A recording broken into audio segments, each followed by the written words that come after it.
ॐ नमः सिद्धेभ्यः।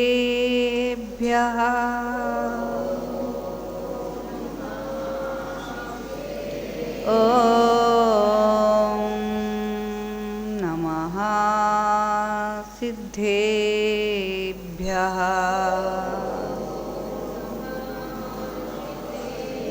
श्रीमत्परं गंभीर शाद्वदमोगलांशनं जिया त्रैलोक्यनाथाय शासनं जिन शासनं शासनं जिन शासनं रमोरिहन्ताणं रमो सिद्धाणं रमो आयर्याणं रमो मज्जायाणं रमो लोये सवसाहुरम। जय बोली अनंतानंद सिद्ध परमेष्ठी भगवान की, देवाई देवी कजराट श्री आदिनाथ भगवान की, चिंतामणि पार्श्वनाथ भगवान की, शासन नायक महावीर भगवान की, परम पूज गणाचार्य गुरुवर श्री 108 विराग सागर जी महाराज की, परम पूज आचार्य श्री 108 विशुद्ध सागर जी महाराज की, 3 कब 9 करोड़ मुनि महाराजों की, अहिंसामयी विश्व धर्म की।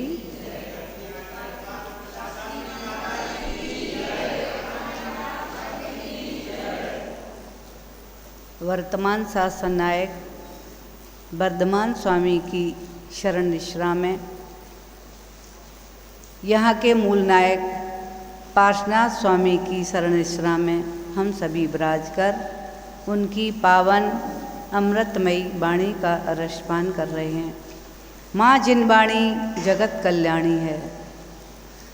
माँ जिनवाणी को श्रद्धा भक्ति विश्वास के साथ में जो माँ जिनवाणी का अपनी कर्ण अंजलि से पान करके अपने हृदय आसन पर विराजमान करता है, माँ जिनवाणी उसे 3 लोक के शिखर पर विराजमान करती है। जिनवाणी के श्रवण से कर्ण पवित्र होते हैं, हृदय में धारण करने से हृदय पवित्र होता है और वचनों में आ जाने से प्रवचन बन जाती है। ये माँ जिनवाणी की विशेषता है और आचरण में उतारने से भगवत्ता को प्रदान कराती है, अथवा जो आचरण में माँ जिनवाणी को उतार लेता है वो भगवत्ता को प्राप्त होकर के 3 लोक के शिखर पर विराजमान हो जाता है। 6 डाला के माध्यम से हमारी चर्चा चल रही थी। कल चर्चा थी सुनने की। सभी ने शायद सुनने की विधि को जाना होगा और सुनने की विधि स्वाभाविक ही है। जिसको सुनने की विधि आ गई है वह एक वाक्य भी उसके आचरण में उतर जाता है तो उसका जीवन मंगल ही नहीं सुमंगलमय हो जाता है। कल मैंने बताया था, पशुओं ने सुनी, पक्षियों ने सुनी, जब त्रियंच गति के जीवों के जीवन में मंगल हो गया तो आप तो मनुष्य गति के श्रेष्ठ प्रतिकृति हैं, भगवान की परमात्मा की कृति हैं। आपके जीवन में यदि जिनवाणी का प्रवेश हो गया, जिनवाणी आपके हृदय में हृदयंगत हो गई तो निश्चित ही आपका जीवन मंगलमय हो जाएगा, आपके जीवन में सुमंगलमय हो जाएगा, आपकी आत्मा पवित्र हो जाएगी। जिसकी जिह्वा पर जिनवाणी आ जाती है उसकी जिह्वा पवित्र हो जाती है, जिसके कंठ में जिनवाणी आ जाती है उसका कंठ पवित्र हो जाता है और जिसके रोम रोम में जिनवाणी बस जाती है उसका सारा रोम रोम पावन और पवित्रता को प्राप्त हो जाता है। सुनने की विशेषता, जिसके कान में जिनवाणी पहुंची उसके कर्ण मंगलमय हो गए, पवित्र हो गए। क्योंकि सुनते तो बहुत सारा सुनते हो ना, ऐसा नहीं है घर में गए तो सुनना, बाजार में गए वहाँ सुनना, बिजनेस कर रहे वहाँ सुनना, जो सर्विस जॉब आदि करते उसको भी सुनना, परिवार की सुनना, रिश्तेदार की सुनना, पड़ोसी की सुनना, मित्रों की सुनना, ग्राहकों की सुनना। सुनते हो कि नहीं? बहुत सुनते हो। लेकिन इस सुनने से कान पवित्र नहीं होते, ऐसा सुनने से हृदय पवित्र नहीं होता, ऐसा सुनने से जीवन मंगल भी नहीं होता, और ये वाणी सुनने से वचन मंगल या कर्ण मंगल भी नहीं होता। इसलिए चर्चा यहाँ जिनवाणी की है। जिसने ऐसी जिनवाणी को सुन लिया है, स्मरण में रखा है, उसका भी जीवन जयवंत बनने लगता है। एक श्वेतांबर परंपरा में एक उदाहरण आता है। एक नवयुवक था और उस नवयुवक के पिता जो थे, उसका बिजनेस मालूम है कौन सा था? उसका बिजनेस कहो, उसका धंधा कहो, उसका व्यापार कहो, उसका कार केवल चोरी करने का धंधा था।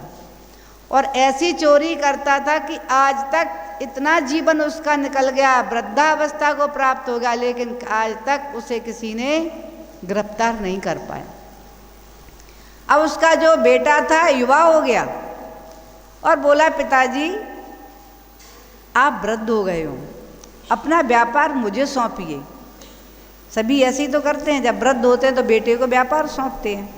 तो उसने भी कहा, पिताजी आप थक गए हो, आप वृद्ध हो गए हो, अब आप उतना परिश्रम नहीं कर सकते, आप अपना कार मुझे सौंप दीजिए। पिताजी बोले, कार तो मैं तुझे सौंप दूं, लेकिन इस कार की कुछ विशेषताएं हैं, तब तू इस कार करने में दक्ष हो पाएगा।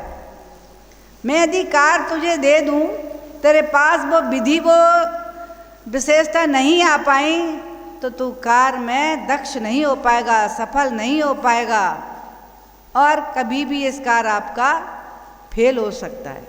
बोली, क्या कौन सी विधि है इसकी?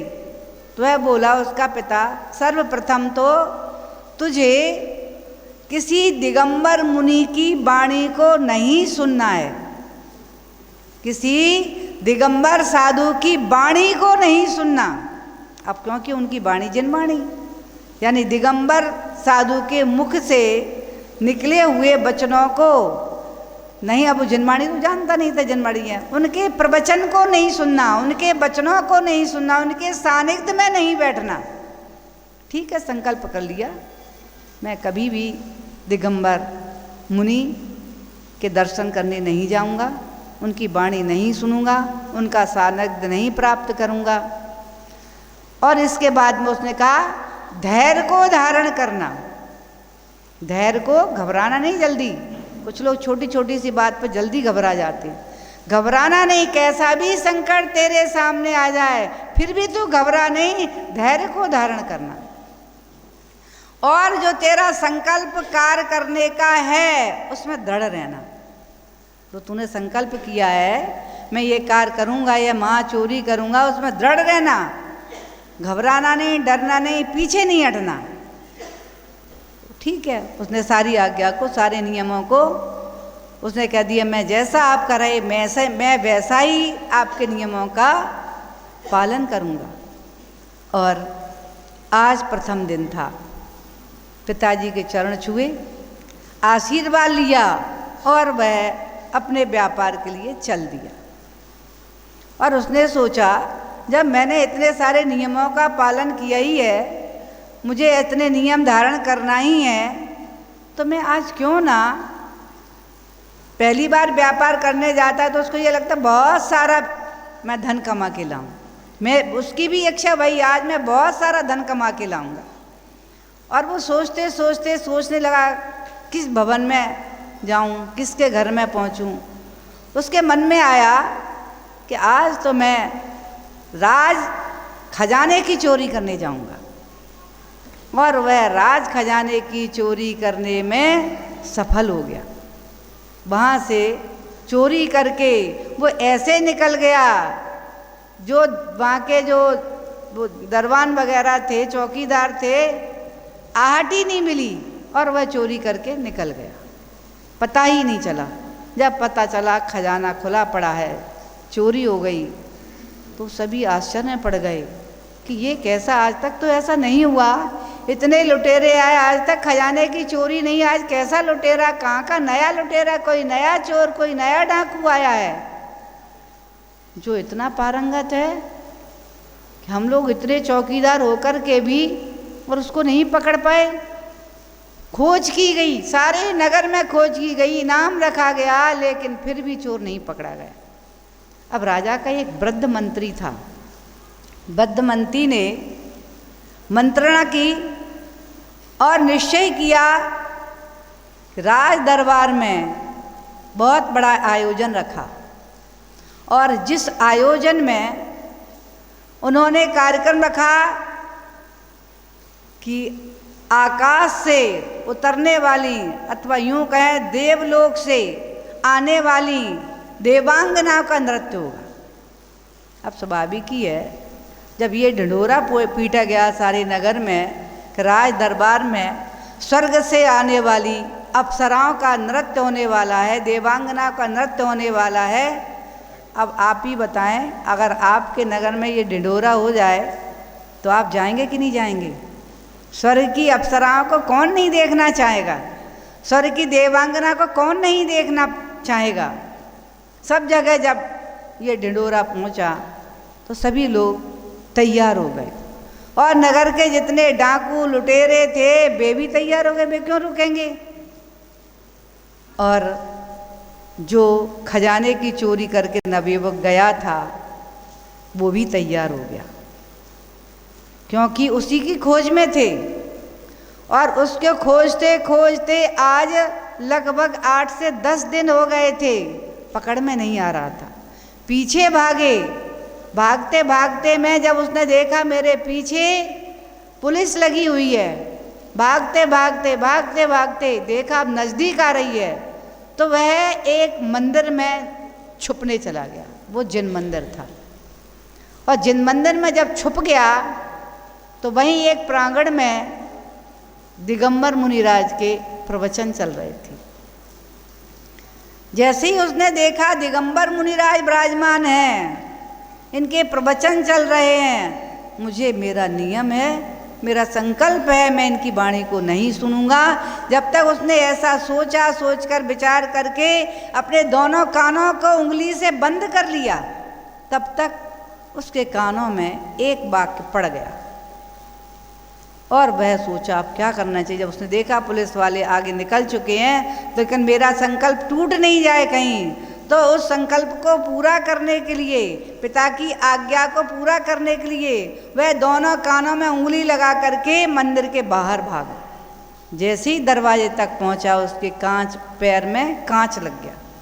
अब कांच निकालने के लिए कान की दोनों उंगली बाहर करना पड़ी, तब तक उसके कान में दूसरा वाक्य पड़ गया और फिर वह वहाँ से भाग गया। 2 वाक्य उसके कानों में पड़ गए। वह भागता भागता जंगलों में छुपता छुपता कैसे भी घर पहुँच गया और फिर वह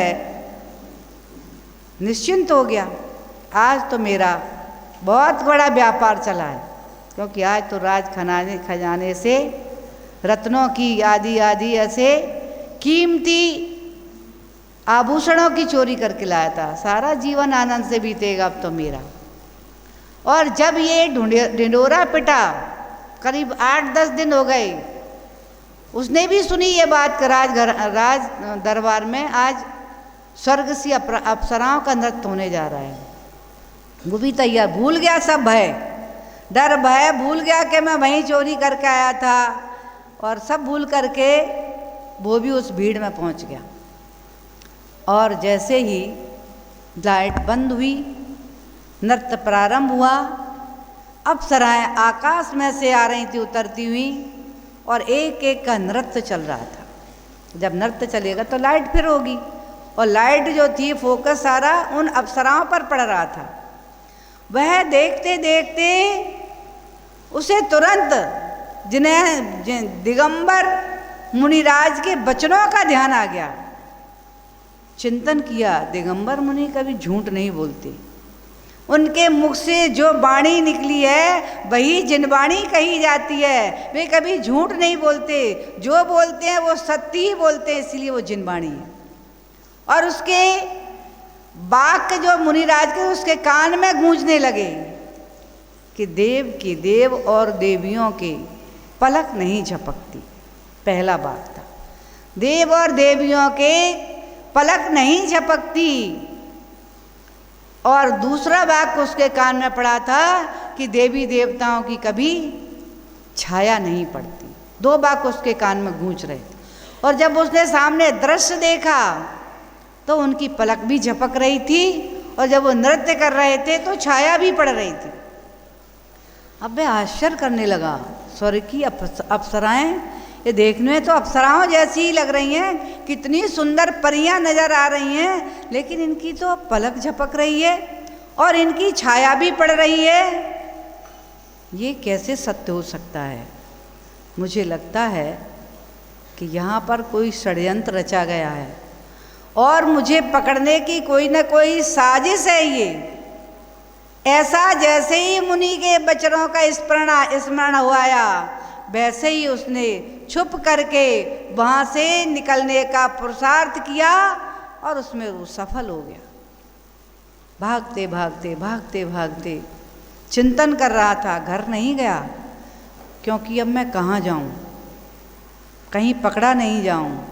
लेकिन उसे फिर वही याद आ गया कि जिन मुनि राज के वचनों को सुनकर के आज मैं इस षड्यंत्र से बच कर के आया हूँ, वरना तो मुझे मृत्यु दंड होना ही था। यदि मैं यहाँ बैठा रहता, उनके वचन यदि मेरे कान में नहीं पड़ते तो निश्चित ही आज मुझे मृत्यु दंड हो जाता। मेरा आज मृत्यु से रक्षा हुई है तो केवल दिगंबर मुनिराज की वाणी से, यानी जिनवाणी के दो वाक्य सुनने से मैं मौत के मुख से निकल करके आया हूँ। काश मैं इनकी जिनवाणी को अपने हृदय में उतार लूँगा तो निश्चित ही आज तो मैं मौत से बच करके आया हूँ, तो निश्चित ही मैं सारी आपदाओं से बच जाऊँगा। और वह दौड़ता दौड़ता जंगल में पहुँचा और जंगल में वहाँ पहुँच गया जहाँ मुनिराज ध्यानस्थ थे। रात्रि का समय था, एक शिला पर मुनिराज ध्यानस्थ थे और उनके शरीर से जो आभा निकल रही थी वह पहली बार देख रहा था। ये वे ही मुनि हैं जिनकी साधना से, जिनके विशुद्धि से उनके सारे शरीर से आभा निकल रही है, जो यहाँ के जंगल के अंधकार को भी प्रकाशमान कर रही है। धीरे धीरे आगे बढ़ा, उनके चरणों में बैठ गया, हाथ जोड़ करके प्रार्थना करने लगा, हे गुरुदेव, आपकी वाणी मेरे लिए मंगलमय हो गई, मुझे मौत से बचा करके आपकी वाणी लाई है, इसलिए हे गुरुदेव मैं अब आपके चरणों को छोड़कर नहीं जाऊंगा, क्योंकि आपने ही मेरी रक्षा की है, आप ही मेरे सच्चे गुरु हो, सच्चे हितैषी हो, मुझे बचाने वाले हो। सुन रहे थे गुरुदेव, क्योंकि वो सब बोल बोल के कह रहा, और गुरुदेव सुन रहे थे उसकी वाणी को। सुनते सुनते सुनते सुनते वे अपनी सामायिक में लीन थे। धीरे धीरे प्रातः काल हुआ, बार बार प्रार्थना कर रहा था, बार बार चरणों की ओर झुक रहा था, बार बार नमस्कार कर रहा था। जब प्रातः काल हुआ, सामायिक विसर्जन हुई, आँख खोल करके देखा, ये नया युवक कहाँ से आया, आज तक नहीं आया मेरी सभा में, सोच रहे थे। जैसे ही उसने देखा, मुनिराज की दोनों आँखें खुल गईं और उनकी दृष्टि मेरे ऊपर पड़ रही है। दोनों हाथ जोड़ दिए, नमस्कार, प्रणाम भगवान, प्रणाम भगवान, क्योंकि वो जैन तो नहीं था, नमोस्तु कहता, वो नमोस्तु ही नहीं जानता था क्या होता है। प्रणाम प्रणाम करने लगा। उसको देखा मुनिराज ने, उसको आशीर्वाद दिया। वह बोला, मैं आशीर्वाद ही नहीं, आपके चरणों में तो मैं परम आशीर्वाद को पाने आया हूँ। अभी मैंने आपके दो ही वाक्य सुने थे, मैं मौत के मुख से निकल के आया हूँ। अब मैं संकल्प करके आ रहा हूँ कि आपके चरणों में बैठ करके जितने भी आप वाक्य सुनाएंगे, सारे वाक्यों को मैं आत्मसात करूँगा। और फिर उसने अपनी सारी घटना मुनिराज को बता दी। फिर जब उसने जिनेंद्र भगवान की वाणी दिगंबर मुनिराज के मुख से सुनी, उस चोर को वैराग्य हो गया और उसने जैनेश्वरी दीक्षा लेकर के आत्म साधना में लीन हो गया और सम्यक समाधि से मरण करके देवगति को प्राप्त हो गया। शायद सभी के समझ में आ गया होगा। कितनी जिनवाणी सुनी थी उसने? केवल 2 वाक्य ही सुने थे और बड़े संकट से बचकर 2 वाक्यों से आ गया। अब आप अपने जीवन में जब जिनवाणी का रसपान करेंगे, कितने वाक्य सुन चुके आप लोग? कितने वाक्य सुन चुके? कितनी बार आपके यहाँ साधुओं का आगमन हुआ, आचार्यों का आगमन हुआ, मुनिराजों का आगमन हुआ, अर्काओं का आगमन हुआ, कितने सारे आपने जिनवाणी के वचन सुने होंगे। अब चिंतन ये करना, क्योंकि उसको स्मरण थे, आपने स्मरण रखे कि नहीं ये मुझे नहीं पता। अगर स्मरण रखे होंगे तो वे आपके जीवन को भी जयवंत बनाने वाले शब्द होंगे। इसलिए जिनवाणी तो हमारे लिए स्वाभाविक ही है। ऐसी माँ जिनवाणी हमारे जीवन को कल्याण करने वाली है, हमारे जीवन की आपत्तियों से हमको बचाने वाली है। ऐसी माँ जिनवाणी करुणामयी, जिनके चरणों में समर्पित जो हो जाता है उसकी रक्षा स्वयं में भी हो जाती है। जैसे बालक अपने माँ के आंचल में आके छुप जाता है तो उसकी सुरक्षा स्वयं में भी हो जाती है। ये जिनवाणी का प्रभाव है। कल हमने मंगलाचरण किया था। सभी लोग, पहले मैं बोलूँगी फिर सभी बोलेंगे। 3 भुवन में सार वीतराग विज्ञानता, शिव स्वरूप शिवकार, नमः त्रयोग संहार के।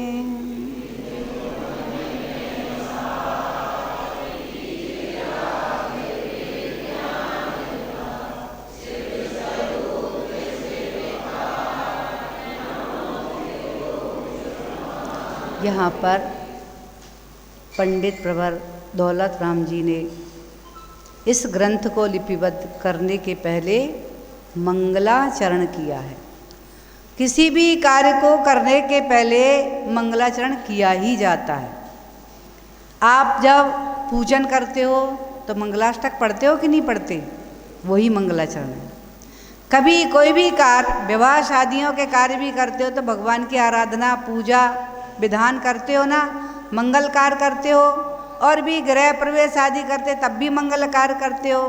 तो ये चाहे वो ग्रंथ का पठन पाठन हो, चाहे भगवान की आराधना हो, कोई भी जब जब ये श्रेष्ठ कार्य किए जाते हैं तो निश्चित ही मंगलाचरण किया जाता है। और मंगलाचरण करने का भी तात्पर्य होता है। क्यों किया जाता है? कोई पूछ दे भाई मंगलाचरण करने की क्या आवश्यकता है, तो सबसे पहले मंगलाचरण करने से मंगल आचरण होता है। पाप गलते हैं, पापों का गलन होता है, पाप दहते हैं, पापों का दहन होता है, पाप का विध्वंसते हैं। माम विध्वंसन्ति, पापों का विध्वंस होता है। और जब पाप नष्ट हो जाएंगे तो फिर मेरे जीवन में क्या आएगा? आपके जीवन में क्या आएगा? मंगल आएगा। पाप जब नष्ट होते हैं, गलते हैं, दहते हैं, समाप्त होते हैं तो फिर क्या आता है? पुण्य आता है, मंगल आता है हमारे जीवन में। इसलिए मंगलाचरण किया जाता है। और भी विशेषता है, मंगलाचरण करने से नास्तिकता का परिहार होता है। कि जो ग्रंथ का पठन पाठन करने वाला है वह आस्तिक है कि नहीं? आस्तिक होगा तो वो न मंगलाचरण करेगा। पहले तो मंगलाचरण भगवान के लिए, श्रेष्ठ महापुरुषों को, पूज्य पुरुषों के लिए नमस्कार करेगा, मस्तिष्क को झुका करके, दोनों हाथों को जोड़ करके। अभी आपने किया कि नहीं मंगलाचरण? दोनों हाथों को जोड़ करके, मस्तिष्क को झुका करके।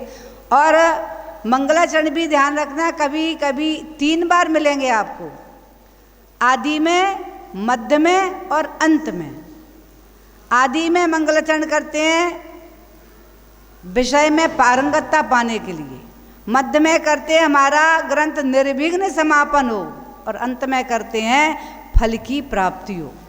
भाई जो पढ़ रहे हैं उस निर्विघ्न हमारा पठन चले, पाठन चले। और पठन पाठन के साथ साथ मुझे जो इसके पढ़ने से, आचरण में उतारने से फल मिलेगा कि नहीं मिलेगा? अंत मंगल, कि हमें इसका फल की भी प्राप्ति हो। अब मंगल कितने प्रकार के हो सकते हैं? तो आचार्य भगवान ने कहा है कि मंगल एक तो निबद्ध मंगल, निबद्ध मंगल जो लिखा हुआ अपने आपने पढ़ा ना, ये मंगल, ये निबद्ध मंगल है, जिसको लिख करके लिखा गया है उसको पढ़ा है हमने, इसके माध्यम से निबद्ध। अनिबद्ध मंगल जो लिखा नहीं है, केवल हमने नमस्कार कर लिया, पूज्य पुरुषों के लिए, गुरु के लिए, भगवान के लिए नाम ले लिया, जय बोली थी, अभी सिद्ध भगवान की जय बोली, तीर्थंकर भगवान की जय बोली, गुरु की जय बोली, धर्म की जय बोली, ये भी मंगल है। ये कौन सा मंगल है? अनिबद्ध मंगल है। वो निबद्ध मंगल है, ये अनिबद्ध मंगल है। इसके बाद में द्रव्य मंगल, क्षेत्र मंगल, काल मंगल, भाव मंगल, ये भी मंगल होते हैं। द्रव्य मंगल, जो द्रव्य माने सामग्री, सामग्री है आपकी, पूजन की आपने, थाली में सामग्री लगाई थी, उसमें क्या था? पुष्प थे, अक्षत थे, जल था, चंदन था, कलश था, जल का कलश था, चंदन का कलश था, फिर उसमें और भी फल थे, फूल थे। अब जो जैसे चढ़ाता है वैसे, आपके फल थे बादाम, है ना, और जो हरे फल चढ़ाता उनके हरे फल होते हैं। आपका सारी जो अष्ट द्रव्य थे ये सब क्या है? ये मंगल सामग्री। कौन सी मंगल सामग्री है? द्रव्य मंगल। द्रव्य मंगल भी दो प्रकार का होता है, एक सचित्र द्रव्य मंगल, एक अचित्र द्रव्य मंगल, तीन प्रकार, और एक मिश्र द्रव्य मंगल। आपने जो द्रव्य की थाली सजाई थी वह कौन सी मंगल सामग्री थी? अचित, जीव से रहित, जिसमें जीव नहीं था, ऐसी अचित मंगल सामग्री थी। और आप पूजा कर रहे थे तो आप भी मंगल थे। जो भगवान का अभिषेक कर रहा है झारी से, जो भगवान का पूजन कर रहा है, वो भी मंगल है। इसलिए आपकी द्रव्य भी मंगल थी, आप स्वयं भी मंगल थे। जब दोनों को मिला दिया तो कौन सा मंगल हो गया? मिश्र मंगल हो गया। द्रव्य के साथ में पूजा करते हुए आप भी मंगल थे, इसलिए मिश्र मंगल हो गया। समोसरण मंगल, भगवान का समोसरण है ना मंदिर में, क्या है? समोसरण मंगल। कौन सा मंगल है समोसरण? अचित। लेकिन समोसरण में विराजमान भगवान, कौन सा समोसरण? जो स्वधर्मेंद्र लगाता है, जहाँ तीर्थंकर भगवान विराजमान होते हैं, वह समोसरण अचित मंगल है। समोसरण में विराजमान रहने वाले तीर्थंकर सचित मंगल है, इसलिए समोसरण भी मिश्र मंगल है। सचित मंगल हमारे तीर्थंकर भगवान और अचित मंगल समोसरण, ये दोनों मिलकर के मिश्र मंगल हो गए, मिश्र द्रव्य मंगल। सबके समझ में आ गया होगा। अचित द्रव्य मंगल, सचित द्रव्य मंगल और मिश्र मंगल। साधु मंगल, कौन सा मंगल है? साधु सचित मंगल। और साधु के साथ पिच्छी कमंडल है, हाथ में शास्त्र है, ये कौन से मंगल हैं? अचित मंगल। तो शास्त्र अथवा पिच्छी कमंडल लिए हुए साधु है, वो कौन सा मंगल हो गया? मिश्र मंगल हो गया। सबके समझ में आ गया। अब द्रव्य मंगल कई प्रकार के होते, मंगल कलश ये रखे हुए हैं, आपने कल विराजमान किए, कौन से मंगल हैं? द्रव्य मंगल, अचित मंगल। ऐसे सामग्री देख ली है, और भी सामग्री, बंधनवार लगाए हैं आपने, मंदिर में लगाए हैं कि नहीं? अष्ट प्रात्यार आपने विराजमान किए हैं, सुंदर वेदिका बनाई है, यंत्र विराजमान किए हैं, बहुत सी सारी, ये सब अचित मंगल हैं। और इसके साथ में आप जो भक्ति कर रहे हैं, पूजन कर रहे हैं, आराधना कर रहे हैं, सचित मंगल। तो ये सामग्रियाँ जो मंदिर में है, ये सब अचित मंगल। भक्ति करने वाले जो भक्त बन करके, जो इंद्र बन करके भक्ति करने के लिए आए हैं, अथवा जो समोसरण में, यहाँ तो भगवान भी अचित ही हैं, भगवान हैं यहाँ, वो भी अचित हैं, लेकिन समोसरण के भगवान सचित हैं। तो सबके समझ में आ गया। मंगल, द्रव्य मंगल तीनों प्रकार का, सचित, अचित और मिश्र। अब क्षेत्र मंगल, ये मंदिर भी मंगल है, क्योंकि यहाँ पर जिनेंद्र भगवान विराजमान है, यहाँ पर समोसरण भगवान का लगा हुआ है। भले ही अचित समोसरण है, वह भी समोसरण अचित ही है, यह भी समोसरण अचित, इसलिए कौन सा मंगल? क्षेत्र मंगल। जहाँ जिन मंदिर बने हुए हैं वह पूरा क्षेत्र मंगल है। अथवा जहाँ भगवान का निर्वाण हुआ है वह मंगल है, जहाँ भगवान को केवल ज्ञान हुआ वह क्षेत्र मंगल है, जहाँ भगवान का जन्म कल्याणक मनाया गया वह क्षेत्र मंगल है, जहाँ भगवान का गर्भ कल्याणक हुआ वह क्षेत्र मंगल है। ये सब कौन से मंगल हैं? क्षेत्र मंगल हैं। क्षेत्र मंगल भी दो प्रकार के होते हैं, एक स्व क्षेत्र मंगल, ये एक पर क्षेत्र मंगल। स्व क्षेत्र 3.5 हाथ की काया से लेकर के 525 धनुष की काया तक का मंगल, क्षेत्र मंगल। क्योंकि छोटी काया में भी केवल ज्ञान हो जाता है और इतनी बड़ी काया वाले को भी केवल ज्ञान होता है, इसलिए क्षेत्र मंगल। और आचार्य ने तो यहाँ तक कह दिया है कि पूरा तीनों लोकों में जब भगवान का वो होता है, समुद्र घात होता है, तो उनके आत्मा के प्रदेश तीनों लोकों में को छूते हैं, इसलिए तीनों लोक मंगल हैं। सबके समझ में आ गया होगा। क्षेत्र मंगल तो द्रव्य मंगल आया, क्षेत्र मंगल, काल मंगल, काल माने समय मंगल। जिस समय काल मंगल, जब अष्टांग के आगे के पर्व चल रहे हैं काल मंगल, पर्युषण पर्व चल रहा है काल मंगल। इस प्रकार के भगवान के जन्म का उत्सव मना रहे हैं काल मंगल। तो इस प्रकार के जो उत्सव मना रहे हैं, केवल ज्ञान का उत्सव मना रहे हैं काल मंगल, निर्वाण कल्याण का उत्सव मना रहे हैं काल मंगल, ये सारे काल मंगल हैं। और आप भी मनाते हो, जो आज भगवान का जन्म कल्याणक है, उन भगवान का अभिषेक करते हो, पूजन करते हो, जय बोलते हो, विधान भी करते हो। जो जिसके समय में, जो काल जिनके समय का आता है, ऐसा काल मंगल। और वैसे भी चतुर्थ काल को मंगल कह दिया, हम तो पंचम काल को भी मंगल ही कह रहे हैं, क्योंकि इसमें मंगल कार हो रहे हैं, इसलिए मंगल। जहाँ मंगल कार नहीं हो रहे वो मंगल नहीं है। तो ऐसे क्षेत्रीय मंगल और स्वक्षेत्र, जिसके स्वक्षेत्र मतलब अपने शरीर मंगल, शरीर में जिसके रत्नात्रय है, जिसने व्रतों को धारण किया है, जिसने संयम को धारण किया है, उसका शरीर भी मंगल है। इसलिए सबको शरीर मंगल बनाना है, आपको भी मनाना है अपनी शक्ति के अनुसार। किसी ने रत्नात्रय को धारण किया है, किसी ने अणुव्रतों को धारण किया है, और किसी ने अष्टमूल गुणों को धारण किया है। वे सब मंगल है। अब धारण किया है कि नहीं? अगर नहीं किया तो इस उत्तम कुल में आकर के भी तुमने अपने शरीर को मंगल नहीं बना पाए, क्योंकि उसमें मंगल सामग्री नहीं डाली। रत्नात्रय को धारण किया तो रत्नात्रय मंगल, रत्नात्रय धारी मंगल। अष्ट अणुव्रतों को धारण किया तो व्रत मंगल, और व्रत को धारण करने वाला मंगल। अष्ट मूल गुणों को जिसने धारण किया तो वे अष्ट मूल गुण मंगल, और जिसने धारण किया हुआ है उसका शरीर भी मंगल है। तो यहाँ मुझे लगता है सब ने उत्तम कुल में जन्म लिया है, देव शास्त्र गुरु के सब भक्त हैं यहाँ, तो मुझे तो लगता है सबका शरीर मंगल होगा। अब अपने आप में देख लेना, क्योंकि ऐसा नहीं हो जब मैंने सबको मंगल कह दिया और आपका रात्रि भोजन का ही त्याग नहीं है, आप अभक्ष खा रहे हैं। कोई ना कोई नियम जिसके जीवन में है वो मंगल, जिसके जीवन में कोई नियम ही नहीं है उसका शरीर तो कैसा हो गया, कैसे मंगल कहें उसको हम। अब अपने आप में आप लोग स्वयं देख लेना ना, मैं आपको ये कह रही कि आप नियम ले लो, आप स्वयं देख लेना मैं मंगल हुआ हूँ कि नहीं। मेरा महावीर के कुल में जन्म तो हो गया, मैं जैन कहला रहा हूँ, मैं वास्तविक में जैन बन पाया हूँ कि नहीं। वास्तविक में जो जैन बन गया है वह भी मंगल।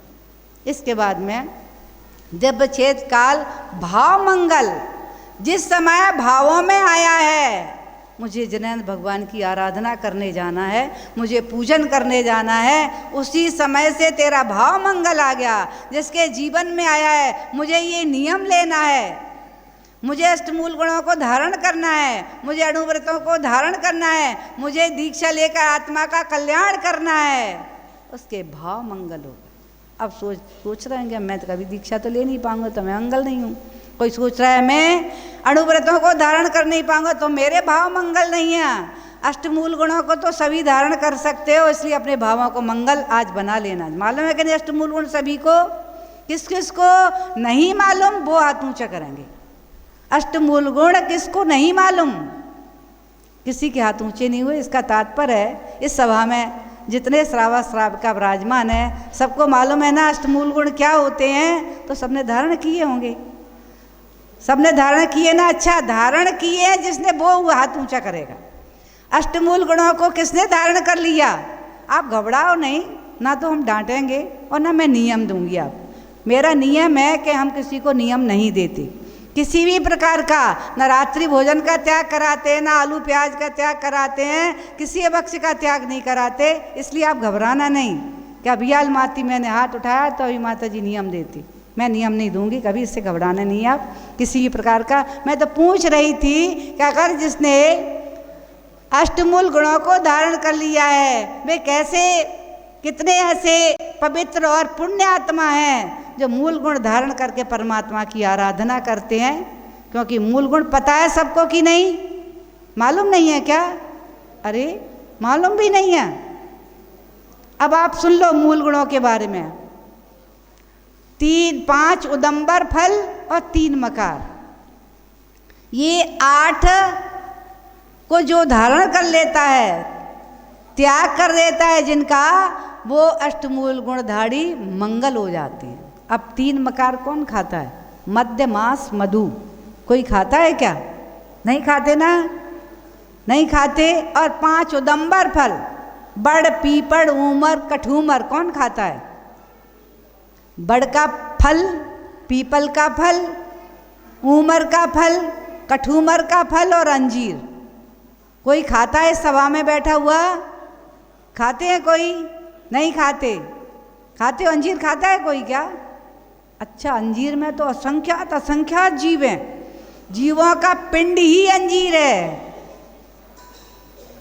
क्योंकि देखने में बहुत सुंदर लगता है और शायद खाने में भी लगता होगा, क्योंकि मैंने तो अभी तक देखा ही नहीं था, औरंगाबाद में पहली बार देखा। मैंने पूछा ये कौन सा फल है, तब बता अंजीर। अरे हमने कहा यही है अंजीर जो अष्टमूल गुण धारण नहीं करने देता। तो शायद जिसने जो नहीं खाता हो, हम त्याग नहीं करा रहे, जो नहीं खाता हो, जिसने नहीं खाया हो वह त्याग कर दे अंजीर का। और बड़ का, पीपड़ का, ऊमर का, कठूमर का और अंजीर, ये 5 फलों का जिसने त्याग कर दिया, 3 मकार का, मध्य का, मास का, मधु का, अष्टमूल गुणधारी जिसका शरीर मंगल हो गया, वही भगवान का अभिषेक करने का अधिकारी होता है, वही जिनवाणी छूने का अधिकारी होता है, वही अंजलि में ग्रास रखने का अधिकारी होता है। अब आप क्या करते हो मुझे नहीं मालूम, क्योंकि मैं तो पूछती नहीं है किसके अष्टमूल गुण है किसके नहीं है, लेकिन जिसके नहीं है उसका शरीर अमंगल है, जिसके हैं उसका शरीर मंगल है। इसलिए मेरी भाव तो यही है, सब मंगल हो जाएं। इस कुल में आकर के अगर मंगल नहीं हुए, अब कहाँ मंगल होंगे? क्या मलेच्छ शिखंड में मंगल बनोगे क्या? है ना? तो सब अपने को मंगल बनाएंगे। ऐसा नियम चिंतन कर लेना, विचार कर लेना कि मुझे मंगल बनना है। मैं महावीर के कुल में जन्म हो गया, उनके कुल के योग में हुआ हूँ कि नहीं, उनकी आराधना करने की योग्यता मुझ में है कि नहीं, उनको छूने की आराधना योग्यता है कि नहीं, उनके अभिषेक करने की योग्यता मुझ में है कि नहीं, उनकी जिनवाणी छूने की योग्यता है कि नहीं, और दिगंबर के हाथ में ग्रास रखने की योग्यता हमारे पास है कि नहीं। इसका खूब चिंतन मनन करना और अपने आप को मंगल बनाने का पुरुषार्थ करना, मेरा तबाह यही है। हर इस कुल में जन्म लेने वाला बालक से वृद्ध तक सभी अपने जीवन को मंगल करें। समझ में आ? द्रव्य छेद काल भाव मंगल, सबके समझ में आ गई ये मंगल। ऐसे मंगल ही मंगलाचरण के को देने वाले होते हैं। हमारा जीवन ऐसे मंगल होता है। तो यहाँ मंगलाचरण की विशेषता को आप सभी ने जाना, समझा कि ऐसा मंगलाचरण, मंगल आचरण हमारा भी हो जाए। और मंगलाचरण की जो विशेषता भी मैंने बताई वो हमारे अंदर सारी विशेषताएं आ जाएं, मैं भी मंगल हो जाऊं, तब तो मंगलाचरण करना मेरा सार्थक होगा और स्वाध्याय मेरा सार्थक होगा। सुनना मेरा एक चोर ने 2 वाक्य सुनने से आत्म कल्याण के पथ पर बढ़ गया, मोक्ष के मार्ग पर बढ़ गया। और आप तो विचार करो, यहाँ जिनवाणी की बरसात होगी, कितनी जिनवाणी के वाक्य सुनोगे और अभी सुन लिए होंगे। उन वाक्यों को बस स्मरण करते रहना। त्याग की भावना नहीं बने जब तक, तब तक स्मरण रखना। अगर स्मरण भी रखता है तो आचार्य ने कह दिया है, जो अब जिनवाणी को सुन करके आचरण में नहीं उतार पा रहा, केवल स्मरण ही किए हुए है, वो भी अशुभ अशुभ कर्मों की गुणी सहित निर्जरा करता है। इसके बाद में आपने मंगल के बारे में शायद सभी ने समझ लिया। आज आया है जो अभी आपने मंगलाचरण किया था, उस मंगलाचरण के बारे में यहाँ दौलत राम जी कह रहे हैं, 3 भुवन में सार। 3 भुवन सभी को पता है, 3 भुवन, भुवन और 3 की विशेषता है, 1 2 नहीं 3। 1 भुवन नहीं है, 2 भुवन नहीं है, 3 भुवन है। ऐसे 3 भुवन में सारभूत श्रेष्ठ कोई वस्तु है। 3 भुवन माने ऊर्ध्वलोक, मध्यलोक और अधोलोक, ये 3 भुवन है। अधोलोक में 7 नरक और खरपंख भाग में जो देव लोग रहते हैं, भवनवासी और व्यंतर आदिवासी भी। इसके बाद में मध्यलोक, मध्यलोक में मनुष्य, त्रियंच और व्यंतरों का भी वास रहता है, घूमते हैं, यहाँ भवनवासी भी घूमते हैं। इसके बाद में ऊर्ध्वलोक, जहाँ से सुमेरु पर्वत की चूलिका समाप्त होती है। 1 लाख योजन का सुमेरु पर्वत और उसके ऊपर उसकी जो चूलिका है, ध्वजा है, उस ध्वजा से 1 बाल का अंतर है ऊर्ध्वलोक और मध्यलोक में। उसके ऊपर ऊर्ध्वलोक, यहाँ तक मध्यलोक। इस मध्यलोक में, ऊर्ध्वलोक में तो समझ में आ गया, फिर डिटेल में आगे चर्चा, क्योंकि अगली उसमें आएगी 3, ये अभी 3 भुवन में सार की चर्चा है। फिर जे त्रिभुवन में जीवनंत, उन त्रिभुवन में फिर से इन 3 लोगों की चर्चा आएगी। अभी तो इतना समझने का प्रयास करेंगे कि इन 3 भुवनों में ऊर्ध्वलोक, मध्यलोक और अधोलोक को समझेंगे। इसे लोक कहते हैं। ये तीनों भुवनों को ऊर्ध्वलोक, मध्यलोक, अधोलोक अथवा अधोलोक, मध्यलोक, ऊर्ध्वलोक। तो अधोलोक में कलकल भूमि है जिसे नित्य निगोद कहते हैं। इसके बाद 7 नरक हैं। इसके बाद में जहाँ भवनवासी आदि व्यंतरों के भवन या स्थान है, वह भी आते हैं इसमें। इसके बाद में 7 राजू में कुछ कम अधोलोक है, और 7 राजू से में कुछ कम 7 राजू का अधोलोक, कुछ कम 7 राजू का ऊर्ध्वलोक। अब इन दोनों में से कुछ कुछ जो बचा, कुछ बचा ना, कुछ कम 7 राजू का अधोलोक, कुछ कम 7 राजू का ऊर्ध्वलोक, और जो कुछ बचा है ना, कुछ कुछ, वह है मध्यलोक। इस मध्यलोक में कुछ ही है, ध्यान रखना, ऐसा नहीं कहा 1 राजू का मध्यलोक। मध्यलोक कुछ कम दोनों में से। वे 7 राजू में ऊर्ध्वलोक है, जिसमें 16 स्वर्ग हैं, 9 ग्रैवियक हैं, 9 अनुदिश हैं और 5 अनुत्तर हैं। ये ऊर्ध्वलोक है जहाँ पर देवों का वास रहता है, देवियों का वास रहता है। ये ऊर्ध्वलोक है, और उसके ऊपर ऊर्ध्वलोक, ये भी ऊर्ध्वलोक है, उसके ऊपर जो सिद्ध शिला है, सिद्ध भूमि है, जहाँ पर अनंत सिद्ध विराजमान रहते हैं, वह भी ऊर्ध्वलोक की है। तो समझ में 3 भाग, जो 3 दिखाए ना, 3 भुवन में सार। इन तीनों भुवनों में सारभूत, सार माने श्रेष्ठ। जैसे दूध का सार क्या है? घी। तिल का सार क्या है? तेल। समझ में आ गया ना? इस शरीर का सार क्या है? आत्मा। और मंदिर का सार क्या है? परमात्मा। ऐसे ही इन तीनों लोकों की सारभूत जो वस्तु है, श्रेष्ठ जो वस्तु है, समझ में आ गया ना? सबको दूध में से सार जो निकलता है वो श्रेष्ठ माना जाता है, घी। तिल में से जो तेल निकलता है वो सारभूत श्रेष्ठ वस्तु मानी जाती है। बाकी तो क्या बन जाता है? उसको खली कहते हो। तिली का जब तेल निकलता है, मूंगफली में से जब तेल निकल जाता है तो क्या उसको क्या कहते हो? खली। अब उसका क्या रह गया? खली के टुकड़े रह गए।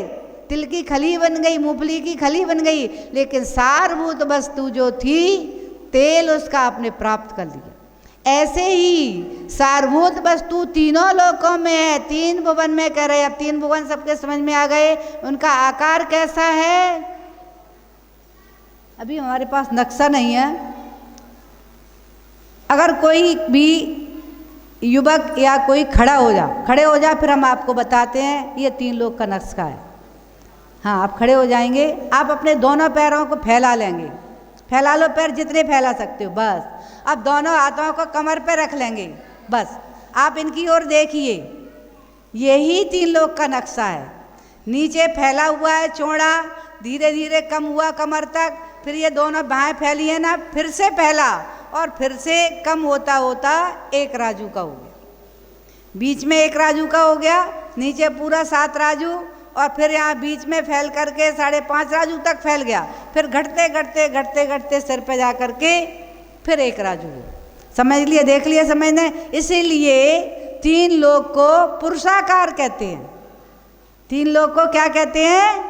पुरुषाकार। पुरुष के आकार का जो है वह 3 लोक। कहीं कहीं आपने देखे हैं बहुत जगह बने होते हैं, किसी के दरवाज़ों पर नक्शा बना रहता है, किसी की जालियों पर नक्शा बना रहता है, कि कहीं कहीं ऐसा नक्शा शायद यहाँ भी कहीं ना कहीं होगा, नहीं तो मैं कल आपको नक्शे के माध्यम से बताऊंगी कि ये 3 लोक का नक्शा है। तो समझना, देख लिया सबने कि ये 3 लोक का पुरुषाकार जो होता है, और उसमें 3 लोक इसे कहते हैं। 3 लोक इसलिए कहते हैं, ये 3 भेदों में बटा हुआ है, अधोलोक, मध्यलोक और ऊर्ध्वलोक, इसलिए उसे 3 लोक कहते हैं। वैसे तो लोक एक है, लोकाकाश, उसमें ये 3 लोक का बना हुआ है, उसमें ठहरा हुआ है।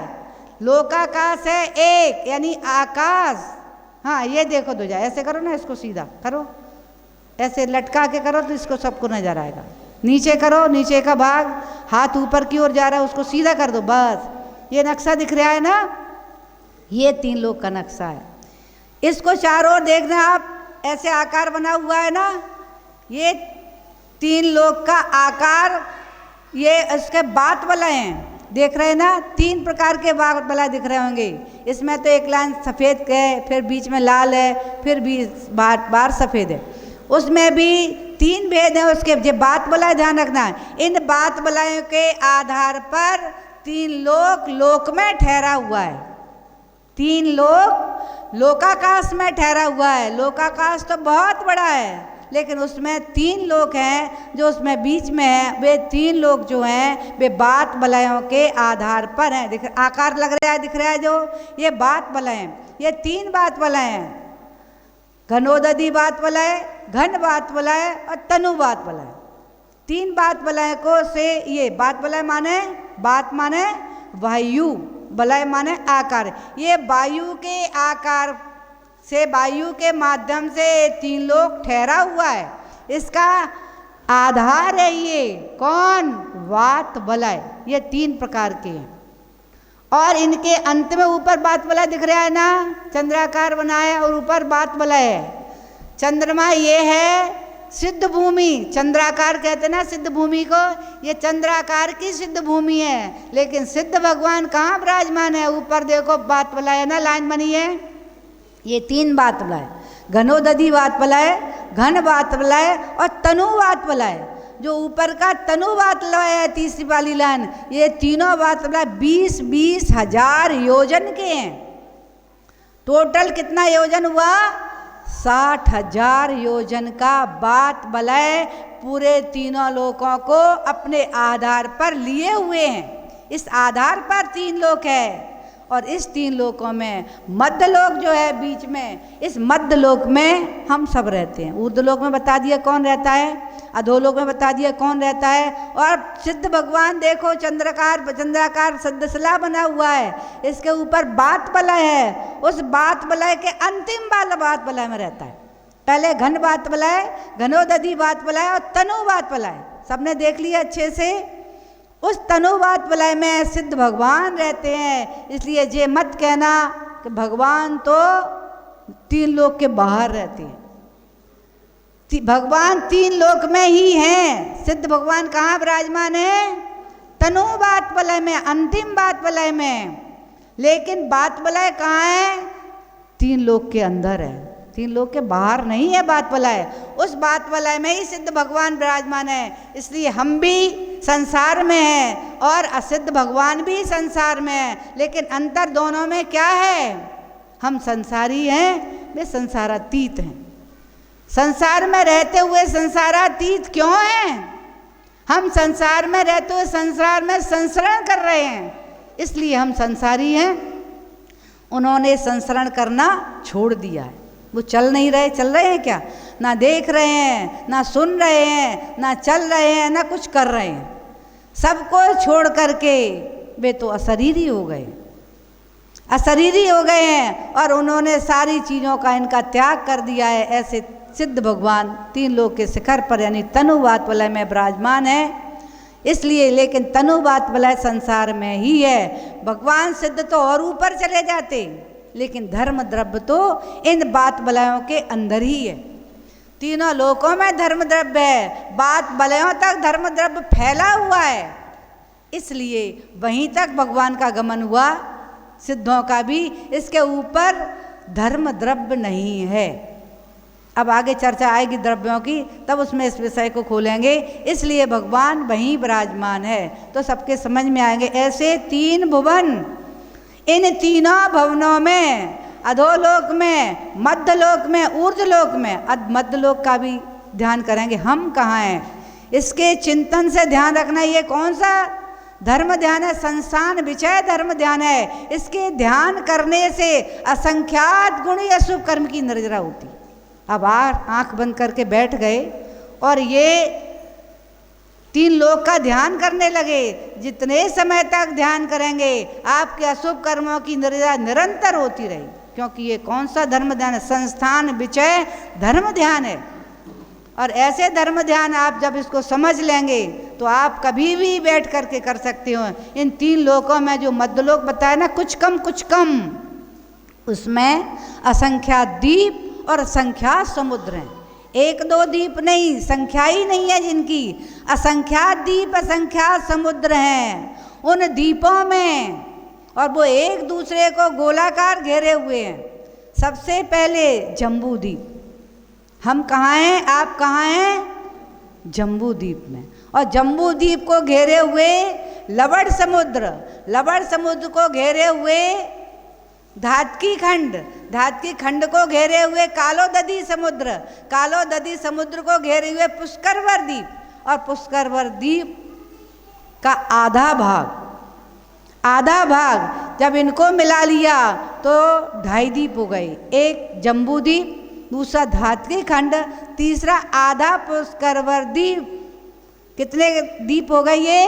2.5 द्वीप। इन 2.5 द्वीपों में ही केवल मनुष्य रहते हैं। बाकी असंख्यात द्वीप, असंख्यात समुद्रों में केवल त्रयंच गति के जीव और देवगति के जीव रहते हैं। अब विचार करो, इस मध्यलोक में इतना बताया, इतना है, उसमें असंख्यात द्वीप, असंख्यात समुद्र हैं। उसमें भी हम कहाँ हैं? 1 लाख योजन के जम्बू द्वीप में। उस जम्बू द्वीप के हम भरत क्षेत्र में, भरत क्षेत्र के आरखंड में, आरखंड के उत्तर प्रदेश में, उत्तर प्रदेश की गुरसराय नगरी में, और गुरसराय नगरी की पार्श्वनाथ मंदिर के इस सभा मंडप में हम सब विराजमान है। और जहाँ हम बैठे हैं वही हमारा स्वक्षेत्र है। जहाँ आप बैठे हैं वही हमारा स्वक्षेत्र है। अब हम विचार करो, संसार के किस कोने में कहाँ पर रह रहे हैं?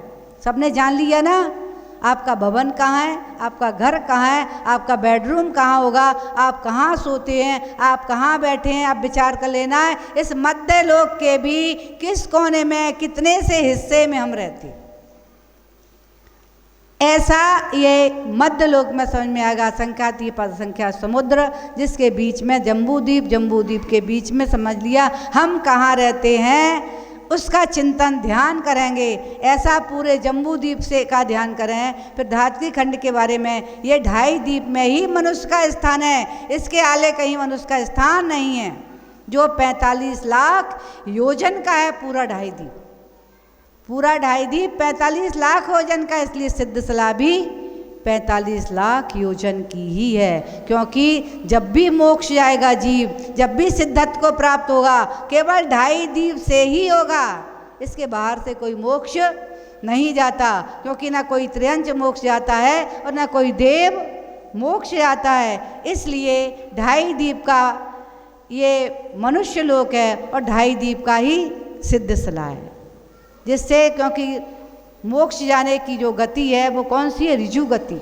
सीधा गमन होता है, जहाँ जो होगा घूमेगा नहीं, वहीं से गमन होगा और सीधा मुक्ति को प्राप्त करेगा। इतनी बात सभी के समझ में आ गई कि तीन भुवन क्या हैं। अब तीन भुवन में सारभूत वस्तु क्या है, श्रेष्ठ वस्तु क्या है, ग्रहण करने योग्य कौन सी वस्तु है कि नहीं?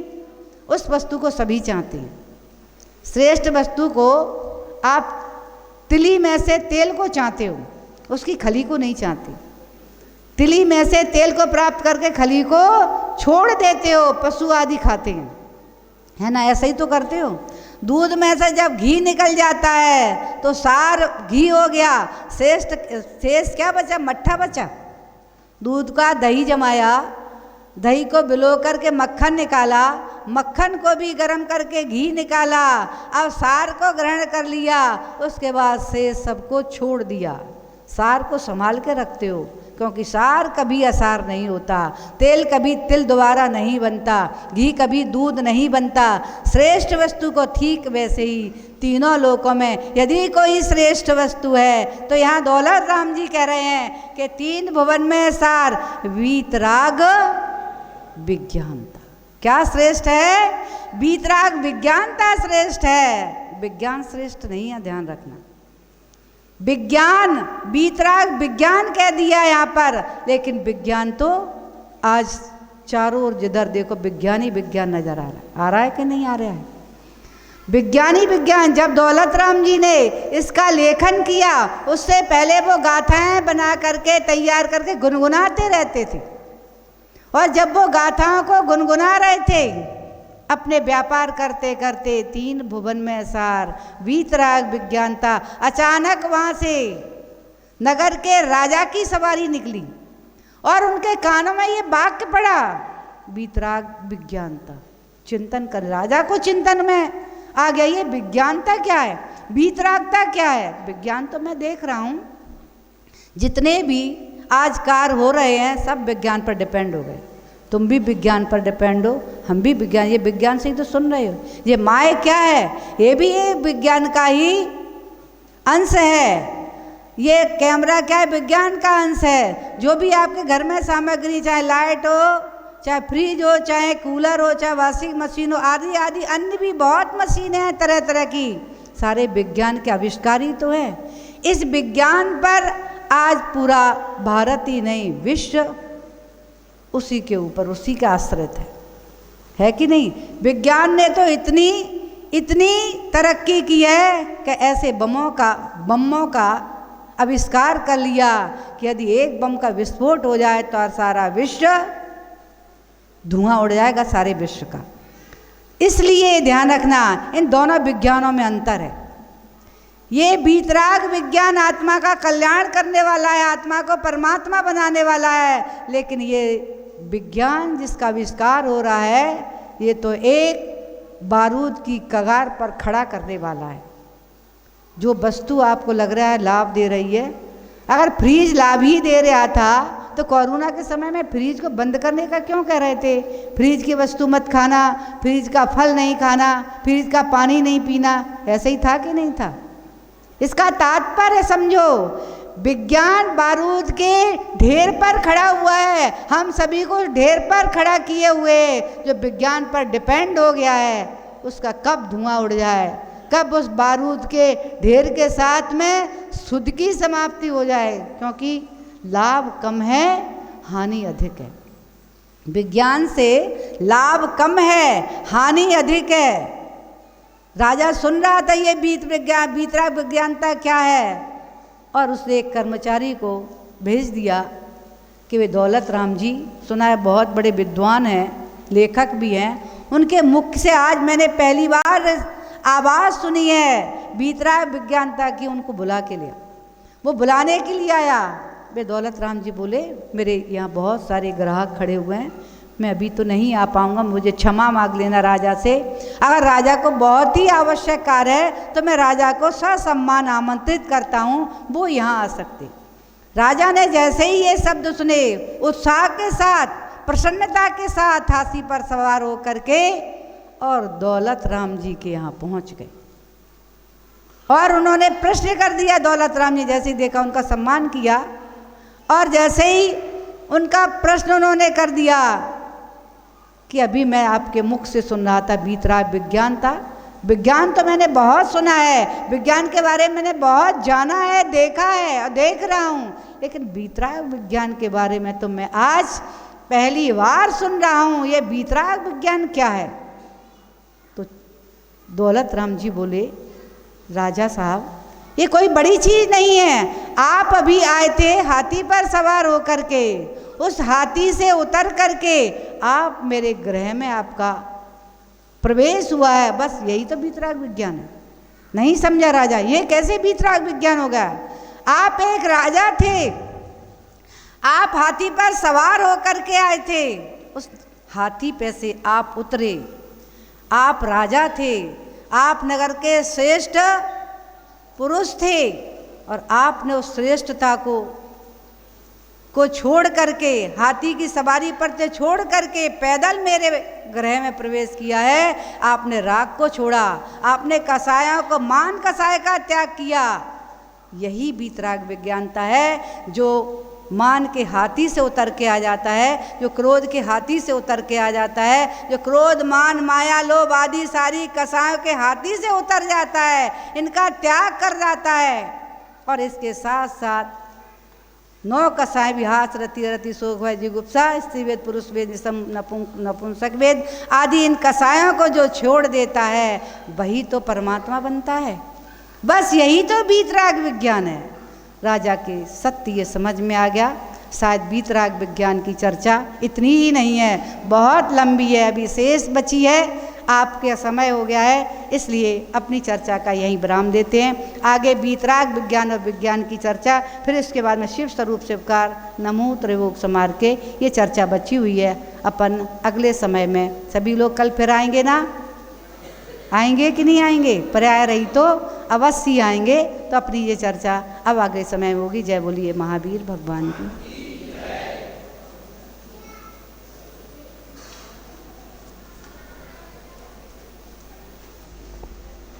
हेलो।